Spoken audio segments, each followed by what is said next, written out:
The leather jacket had been hanging in the back of the coat closet for 3 years, forgotten behind winter coats and rain slickers, slowly gathering dust while Claire Mitchell moved through seasons and life changes without ever noticing it was there. She discovered it only because she was finally cleaning out the apartment after her divorce was finalized, sorting through belongings accumulated over a decade of marriage, deciding what to keep and what to discard as she prepared to move into a smaller place that represented her new solo life. The jacket wasn't hers. She recognized it immediately as belonging to her ex-husband David, a brown leather bomber style that he'd worn constantly during their first years together, but had apparently abandoned at some point, hung up and forgotten in the depths of their shared closet.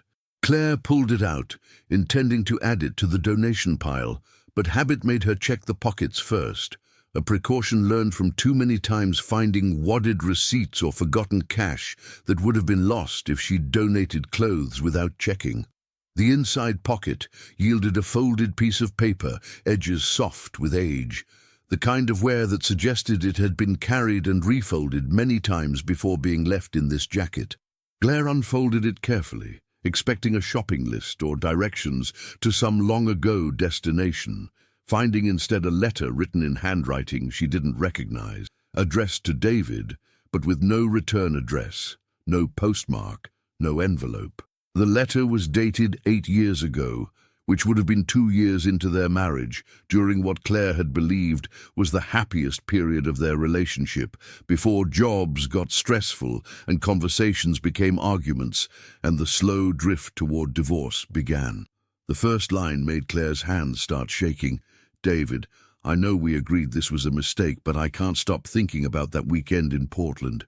What we had, felt more real than anything I've experienced, and I'm not ready to pretend it didn't mean anything."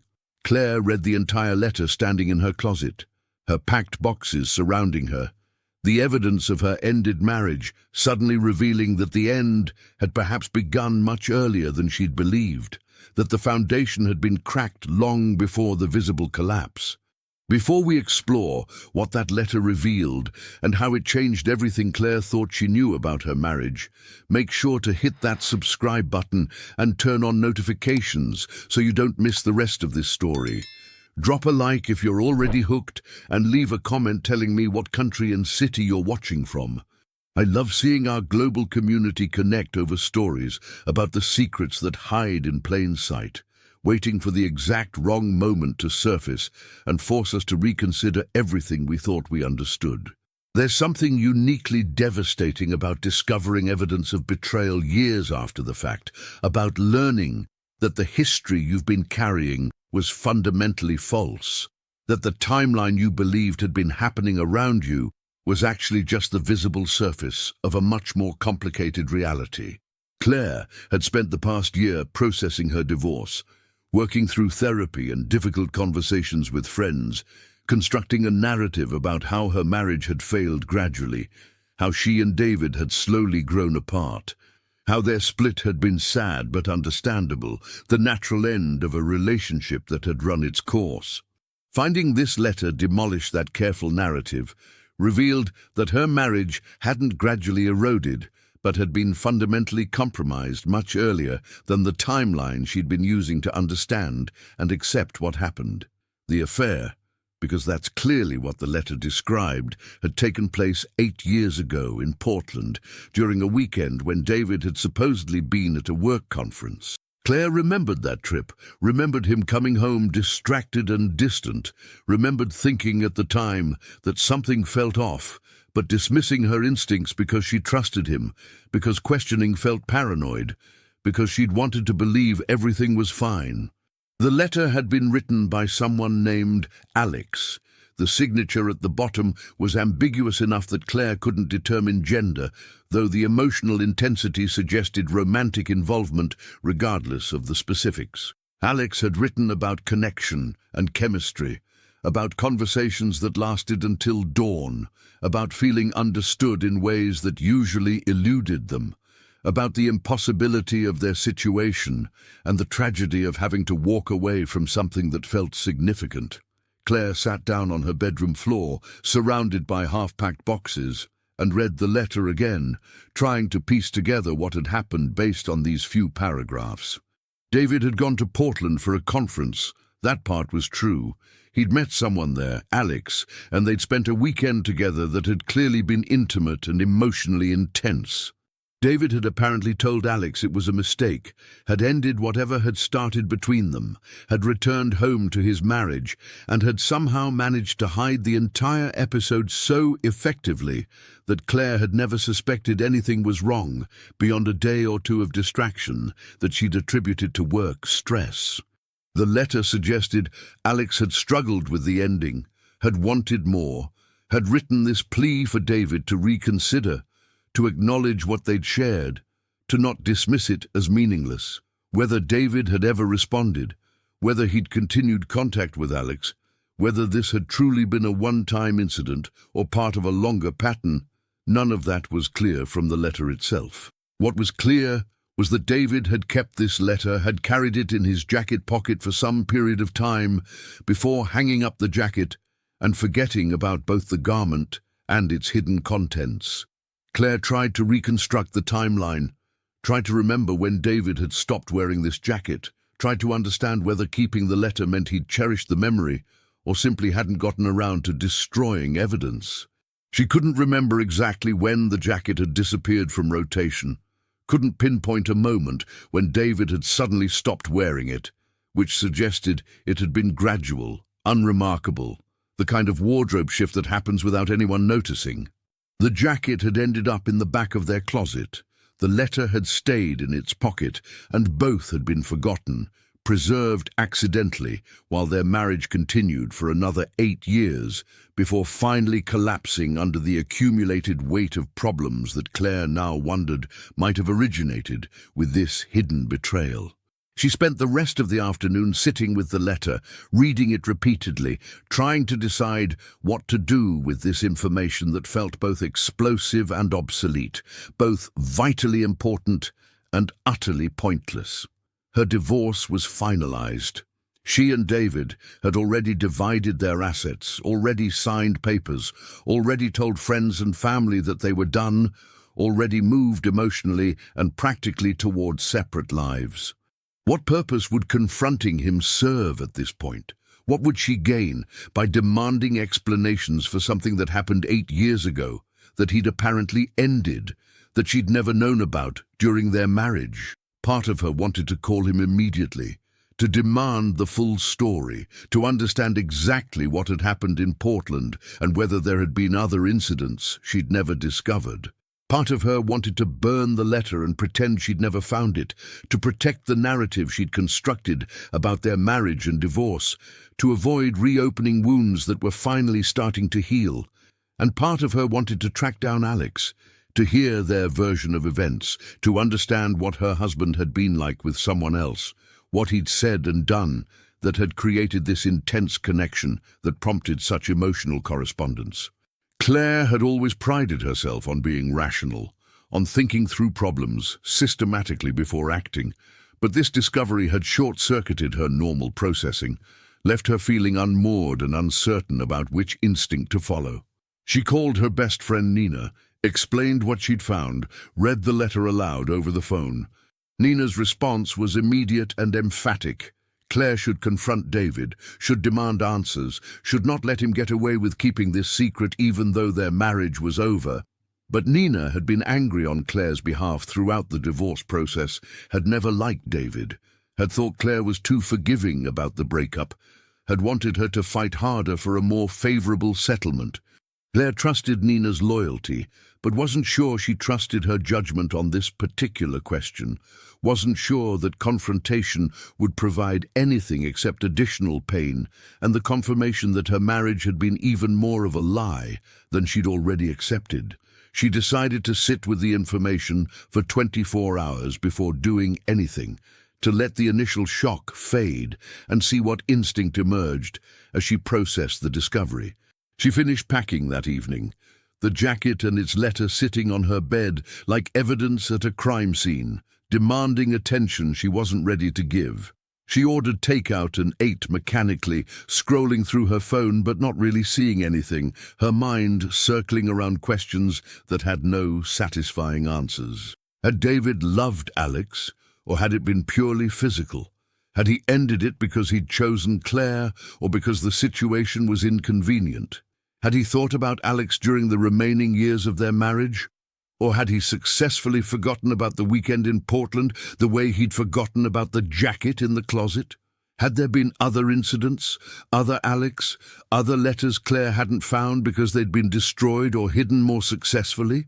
The not knowing felt worse than the betrayal itself, the uncertainty about what the letter represented, making it impossible to properly contextualize and file away. By the next morning, Claire had decided she needed to talk to David, not because she wanted confrontation or answers that would change anything practical about their situation, but because she needed to understand what she'd actually been living through during their marriage, needed to know if the person she'd believed herself to be married to had ever actually existed, or if she'd been relating to a carefully constructed fiction the entire time.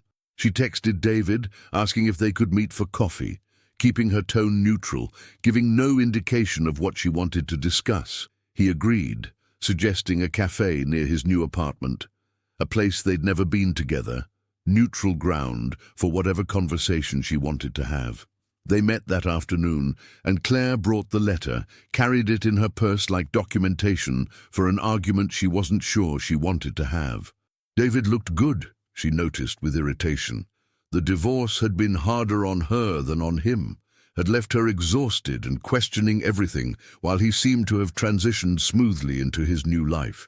They ordered coffee and sat at a corner table, making awkward small talk about the moving process and mutual friends, before Claire decided to stop pretending this was a casual meeting. She pulled out the letter and placed it on the table between them, watching David's face cycle through confusion, recognition, and something that looked like resignation. He picked it up, read it, set it down carefully. He asked where she'd found it, and his tone was calm, almost curious, as if they were discussing a mildly interesting historical artifact rather than evidence of betrayal. Claire explained about the jacket, about cleaning out the closet, about discovering something she'd never known existed. David nodded slowly, said he'd forgotten about that letter, had forgotten about the jacket, had forgotten a lot of things from that period of their marriage. He asked if she wanted the full story, and Claire said yes, even though she wasn't sure that was true, wasn't sure she could handle additional details beyond what the letter revealed. David spent the next 20 minutes talking, his tone detached and almost clinical, describing what had happened in Portland as if it were a story about someone else. He'd met Alex at the conference. They'd connected over shared professional interests, had ended up talking for hours after the official programming ended, had extended one drink into several, into eventually spending the night together. It had been intense and unexpected, had felt significant in the moment, had prompted Alex to suggest they find a way to continue the relationship, despite David being married and Alex living across the country. David said he'd been tempted, had spent the flight home genuinely considering whether he wanted to leave Claire, whether this new connection represented something he'd been missing in his marriage. But he'd decided against it, had told Alex it had been a mistake, had committed to making his marriage work. He'd kept the letter, he explained, because Alex's words had meant something to him even though he'd chosen not to act on them, had carried it around for a few weeks before forgetting about it when he'd stopped wearing that jacket. Claire listened to all this with a strange sense of detachment, hearing the story but struggling to connect it emotionally to her own experience of their marriage. She asked if there had been others, if Portland was an isolated incident or part of a pattern. David hesitated, then admitted there had been one other time, 3 years ago, a brief involvement with a colleague that had ended when the colleague changed jobs and moved to a different city. He said he'd justified both incidents to himself as meaningless, as not really affairs, because they'd been brief and because he'd always chosen to stay in his marriage, had always prioritized Claire, even while occasionally straying. He said he'd never told her because he'd been ashamed and because he'd convinced himself that honesty would hurt her more than secrecy, that protecting her from knowledge of his mistakes was kinder than confession. Claire asked if he'd ever felt guilty, if he'd carried these secrets as burdens, or if he'd managed to compartmentalize them entirely. David said he'd felt guilty initially, but that the guilt had faded over time, that he'd learned to live with what he'd done, had told himself that everyone made mistakes, and that his mistakes hadn't destroyed their marriage, so didn't need to be shared.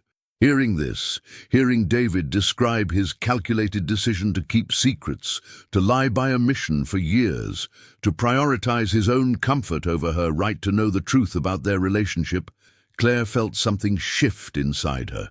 The divorce had been painful but amicable, both of them agreeing they'd grown apart, both accepting shared responsibility for the failure of their marriage. But this conversation revealed that the failure hadn't been shared equally, that David had been making unilateral decisions that affected both of them, while pretending they were equal partners in their relationship's trajectory. The marriage she'd thought she had, the partnership she'd believed she was part of, had never existed in the form she'd imagined. She'd been living in a partial truth, while David had been operating with complete information, making choices about their future, while she made choices based on incomplete understanding of their present. Claire told David all this, explained how his revelations changed her understanding of everything, made their divorce feel less like mutual failure and more like inevitable consequence of his sustained dishonesty. David seemed surprised by her anger, seemed to think that because the affairs were in the past and because their marriage was already over, these revelations shouldn't matter, shouldn't change anything about their current relationship or how she remembered their time together. But Claire tried to explain that it did matter, that finding out she'd spent 8 years married to someone capable of this level of deception changed how she saw not just him, but herself, made her question her judgment and instincts, made her wonder what else she'd missed or misunderstood during their marriage. David apologized, said he'd made mistakes, said he understood why she was upset, but that he hoped eventually she could forgive him and they could maintain friendly relations despite the divorce. Claire laughed at that, a bitter sound that made the barista glance over with concern. She said she didn't know if she'd forgive him, didn't know if maintaining friendly relations was possible or desirable, didn't know how she felt about anything except betrayed and stupid for not having suspected something was wrong during all those years when David was keeping secrets and making unilateral decisions about their relationship's fundamental terms. She left the cafe with the letter still on the table, left David sitting there, looking confused and slightly wounded, as if her anger was unreasonable, as if discovering your ex-husband had been cheating throughout your marriage was something you should just accept and move past without emotional reaction. Claire walked for an hour, processing the conversation, trying to integrate this new information into her understanding of her own history. The divorce had already forced her to reconsider 10 years of her life, to reframe memories and recontextualize experiences through the lens of a marriage that had failed. This discovery required another layer of revision, another recalibration of what she thought she knew about that decade, another acknowledgement that her perception of events had been fundamentally incomplete. Over the following weeks, Claire found herself obsessing over details from her marriage, re-examining memories for signs she'd missed, moments when she should have suspected something was wrong, occasions when David's behavior should have prompted questions she'd never asked. She remembered the Portland trip, remembered him coming home distracted, remembered accepting his explanation about a stressful conference without probing deeper. She remembered the period 3 years ago when he'd seemed distant, when he'd worked late frequently, when their sex life had temporarily declined, all of which now seemed like obvious indicators of an affair that she'd missed or explained away at the time. She wondered if she'd been willfully blind, if some part of her had suspected but had chosen not to know, had prioritized the stability of her marriage over the discomfort of confronting potential betrayal. She wondered if that made her complicit in some way, if her failure to notice or question made her partially responsible for the sustained deception.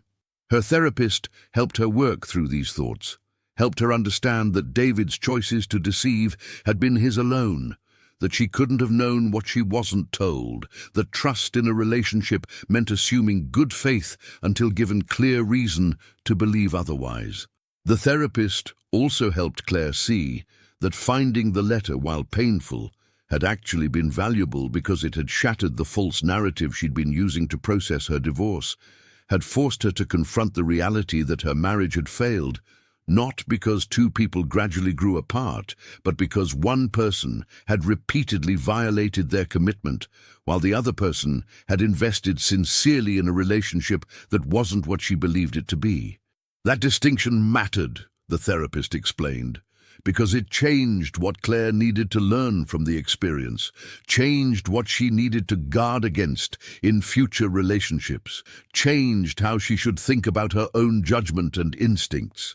If the marriage had failed through mutual drift, Claire might conclude she needed to work harder at communication or prioritize partnership more consciously. But if the marriage had failed because David was dishonest and capable of sustained deception, then Claire needed to learn to trust her instincts when something felt wrong, needed to ask questions rather than accepting explanations that felt inadequate, needed to value transparency and honesty as non-negotiable relationship requirements. Claire moved into her new apartment 6 weeks after finding the letter, carrying only the belongings she'd decided to keep, leaving behind furniture and kitchenware and the accumulated detritus of a decade shared with someone she now understood she'd never fully known. The new place was smaller but felt more hers, decorated according to her preferences without compromise, organized in ways that made sense to her alone. She threw away the jacket, donated it initially, then retrieved it from the donation bag and threw it in the dumpster, unable to shake the feeling that it was contaminated somehow, that keeping it even for donation meant allowing David's deception to continue existing in the world. She considered keeping the letter as evidence or reminder, but ultimately burned it, watching Alex's words curl and blacken and turn to ash, destroying the physical object, even though its contents were now permanently part of her memory. She started dating cautiously, meeting people through apps and friends, approaching new relationships with a wariness she'd never had before, alert to signs of dishonesty or evasion that she'd overlooked or missed during her marriage. Some of her friends said she was being too suspicious, too guarded, that not everyone was like David, and she needed to learn to trust again. But Claire felt her caution was appropriate, felt she'd learned an expensive lesson about the importance of verification rather than assumption, about the necessity of asking direct questions and expecting clear answers, about not accepting ambiguity or evasion in areas that mattered. She went on dates with men who seemed nice, who said the right things, who presented themselves as honest and available, and she found herself looking for inconsistencies, testing their stories, checking details against observable facts, operating more like an investigator than a potential romantic partner. It wasn't sustainable, she knew, couldn't maintain this level of vigilance indefinitely without exhausting herself and missing opportunities for genuine connection.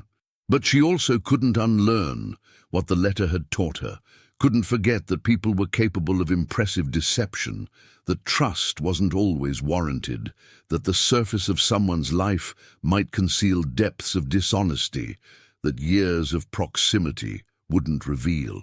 The jacket had been forgotten, hung in a closet, and left there through years of seasonal rotations and wardrobe changes, its presence so unremarkable that neither Claire nor David had remembered it existed. Its pocket had held a secret, evidence of betrayal that should have been discovered immediately, but that had instead been preserved accidentally, sealed away by forgetfulness, until the exact moment when Claire was trying to move forward and needed to believe she understood what had happened to her marriage. The timing felt almost deliberately cruel, as if the universe had waited until she'd done the difficult work of processing her divorce before revealing that her understanding had been fundamentally incomplete, that she needed to go back and revise everything again, needed to grieve, not just the loss of her marriage, but the loss of the version of her marriage she'd believed she was losing. Some days, Claire wished she'd never found the letter, wished she'd donated the jacket without checking its pockets, wished she'd been allowed to keep her incomplete narrative about gradual drift and mutual failure. But most days, she was grateful. Grateful to know the truth, even though it hurt. Grateful to understand what had actually happened, even though that understanding complicated her memories and made her question her own perceptions. The letter had been hidden for 8 years. The jacket had been forgotten for 3, and when Claire had finally discovered both, they'd revealed not just David's past actions, but the structure of their entire relationship, the fundamental asymmetry between her sincere investment and his divided attention, her complete honesty and his carefully managed deception. She'd thought she was cleaning out a closet and preparing for a new chapter. Instead, she'd found evidence that required her to rewrite the previous chapter, to understand that the story she'd been telling herself about her marriage had been missing crucial information, that the jacket she'd overlooked had contained the secret that explained why nothing had ever quite made sense, why she'd always felt slightly off balance in a relationship she'd committed to completely. The jacket was gone now, thrown away, and the letter was burned, destroyed, but the knowledge remained, changed her, informed how she moved through the world and how she evaluated people and situations. She'd found a secret she'd never suspected existed, and discovering it had hurt but had also freed her, had replaced a comforting lie with an uncomfortable truth, had given her information she could use going forward, even as it invalidated much of what she'd believed about her past.